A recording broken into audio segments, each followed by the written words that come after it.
Good evening. Welcome to Reading Things with a Southern Accent, episode 53. It's Reading Things with a Southern Accent, 2020, episode 53. Today is Saturday, May the 23rd. The year is 2020, as noted by the name of the episode. 2020 episode 53. My name is Murph.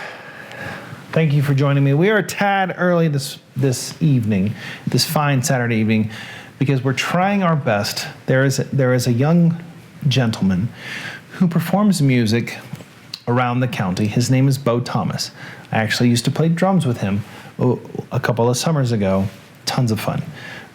He's playing out here in the green in front of our houses on a social distancing curbside concert, and I'm trying to stream his performance live as well. He's a little delayed, so our timing might actually work out perfect, but I have no idea if it's actually going to work or not. So in that regard, we're a tad bit early for tonight's episode. Tonight's episode is... Yes, ma'am. Producer is here. We're 1 minute into the broadcast, and I'm already getting the let's go. Tonight's broadcast is the final night of Dr. Seuss week, because it's been 2. Here on Reading Things with a Southern Accent. Dr. Seuss has been a fantastic theme to have chosen here on Reading Things with a Southern Accent. It was the producers. Am I boring you? She's over here yawning. Oh, she worked today. First day she went to work in 69 days. Things are slowly but surely opening up here in Summit County, Colorado. What was I saying? Dr. Seuss has been a good theme to have chosen here on Reading Things with a Southern Accent. It was definitely by the prodding of the producer that got me to agree to the Dr. Seuss. And it is wholly, not H-O-L-Y, W-H-O-L-L-Y, I think, wholly appropriate to end tonight with the story that we have chosen, because over the last few days, the graduates of Summit County, Colorado, from the Peak School, from Snowy Peaks, and from Summit High School have all had their graduation ceremonies. There was a parade, there was a virtual ceremony. We just had some kids out here from the neighborhood do a bunch of parents got together and put on their own special graduation ceremony for the kids. So tonight's story that we are reading is none other than Oh, the Places You'll Go. It is a book that spikes in sales every spring because people think it is appropriate to buy for high school graduates and college graduates. And every spring, no lie, this book sees a resurgence in sales. So, and what? Who? Tim. Tim Reed has joined us in the broadcast, and Miles Reed, his son, is one of those graduates from Summit High School. Miles, being a complete human that 100% beats to the tune of his own drum, is driving across the western half of the United States as we speak in a 69 VW bus. 69? We think it's a 69. That he rebuilt, he refurbished. Him and his father, Tim, who was tuned in, rebuilt the inside. They worked on this together as a project, and then he painted it rainbow colors all the way around. And our daughter, me and the producer, have a child together she painted some flowers on it. And Miles Reed is currently somewhere between Arizona and California on a solo road trip before he joins the Marine Corps in June. So I honestly was thinking about Mr. Miles Reed when we were talking about reading this book, because it's completely appropriate, because who knows where he's going to go. Oh, the Places You'll Go is a book written and illustrated by children's author Dr. Seuss. It was first published by Random House on January 22nd, 1990. It was his last book to be published during his lifetime. Did you know that? No. The book concerns the journey of life and its challenges. So we're always trying to be slightly educational here on reading things with a Southern accent. So, though written in the style of the classics such as Green Eggs and Ham and The Cat in the Hat, Oh, the Places You'll Go has many specific characters, including a narrator and the reader. A young boy, referred to simply as you, initiates the action of the story. The story begins with the narrator relating the decision of an unnamed protagonist, who represents the reader, to leave town. Oh, the Places You'll Go reached number 1 on USA Today's best-selling book list in 1997 and reached number 2 in 2015 and 2017. So there you go. A little bit of trivia, a little bit of backstory on Oh, the Places You'll Go. Set this over here, and here we go. Chuck! Hope you're doing well, Chuck. Eat a crepe for me. All right, so for the graduates, for the kids, for the 2020 class, here you go. Thank you, producer.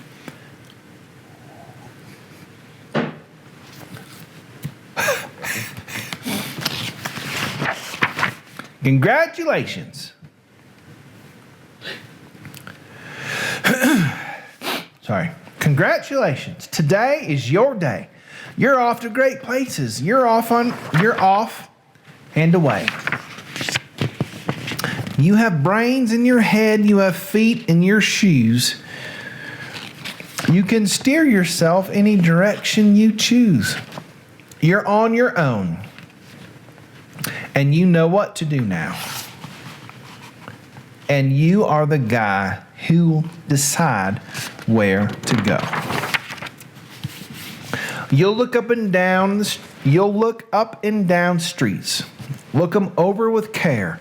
About some you will say, I don't choose to go there. With your head full of brains and your shoes full of feet, you're too smart to go down any not so good street. And you may not find any you'll want to go down. In that case, of course, you'll head straight out of town. It's opener there in the wide open air. Out there things can happen and frequently do to people as brainy and footsy as you. And when things start to happen, don't worry, don't stew. You'll go right along. You'll start happening too. Oh, the places you'll go. You'll be on your way up. You'll be seeing great sights. You'll join the high flyers who soar to high heights. You won't lag behind because you'll have the speed. You'll pass the whole gang and you'll soon take the lead. Wherever you fly, you'll be best of the best. Wherever you go, you will top all the rest. When you don't, because sometimes you won't. I'm sorry to say so, but sadly it's true. The bang-ups and hang-ups can happen to you. You can get all hung up in a prickly perch,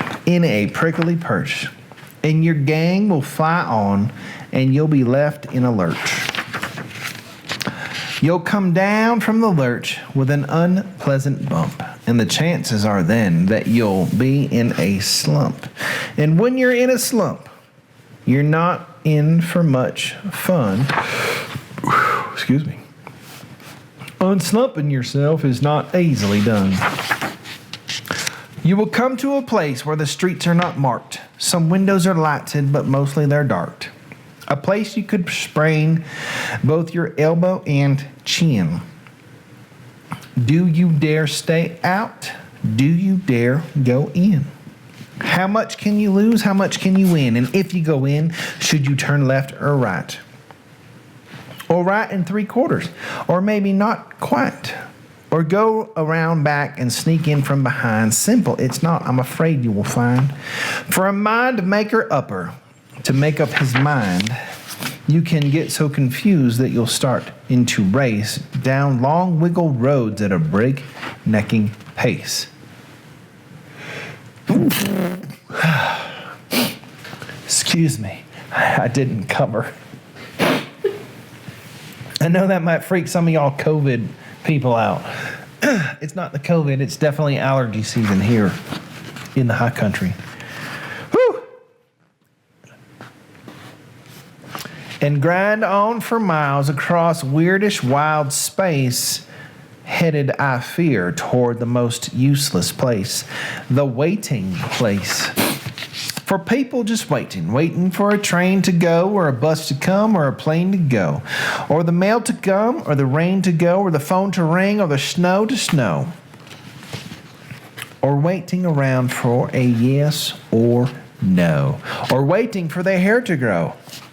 Everyone is just waiting for the fish to bite, or waiting for a wind to fly a kite, or waiting around for Friday night, or waiting perhaps for their Uncle Jake, or a pot to boil, or a better break, or a string of pearls, or a pair of pants, or a wig with curls, or another chance. Everyone is just waiting.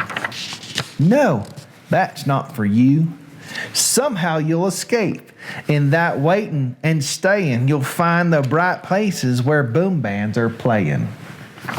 Did you see who just tuned in? Mm-hmm. It's Bart. Hi, Bart.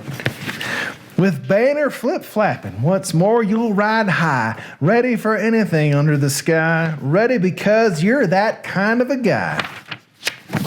Oh, the places you'll go.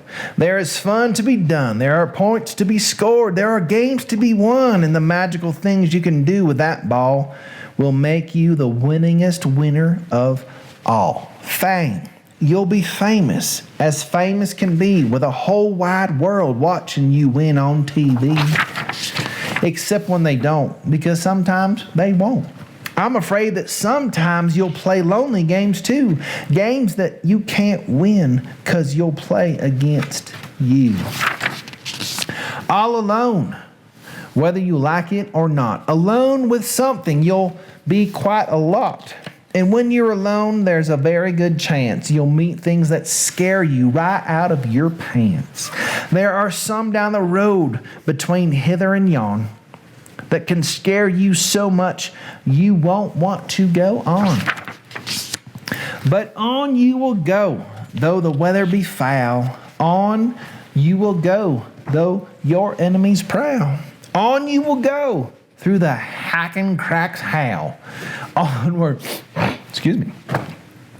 onward up many a frightening creek, though your arms may get sore and your sneakers may leak.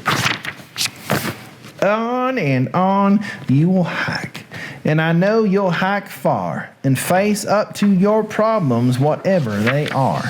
You'll get mixed up, of course, as you already know. You'll get mixed up with strange birds as you go. So be sure when you step with care and great tact. And remember that life's a great balancing act. Just never forget to be dexterous in death, and never mix up your right foot with your left. And you will succeed. Yes, you will indeed. 98.75% guaranteed. Kid, you'll move mountains. Oh my goodness. So be your name Buxom. So be your name Buxbaum or Bixby or Bray or Mordecai Alley Van Allen O'Shea. You're off to great places. Today is your day. You're mounting. Your mountain is waiting. So get on your way. Whew. And that is Oh, the Places You'll Go by Dr. Theodore Seuss Geisel. We have learned over the last 2 weeks that Dr. Seuss was not really a doctor. He just put it on there because his father wanted him to be a doctor. He wanted him to be a medical professional. And this I dedicate to all the seniors of the year 2020, not just the Summit County kids. They are special. Not just to Miles, who was in a VW bus somewhere between here and California. Where? On Route 66. Dude is driving a Volkswagen bus by himself, probably listening to Rush on Route 66 on a road trip before he joins the Marine Corps. Let me just tell you what. I'm glad we're doing that book now and not a year from now, because I probably would be crying because I have a junior in high school, and next year she will be a senior. And I promise you that if I was reading that book and my child was a senior in high school, I'd probably be sobbing right now. That wraps it up for Dr. Seuss week, theme, whatever. Here on Reading Things with a Southern Accent. We will take tomorrow off. I'm thinking we'll be back on Monday, but I'm not 100% sure. We may come back Tuesday.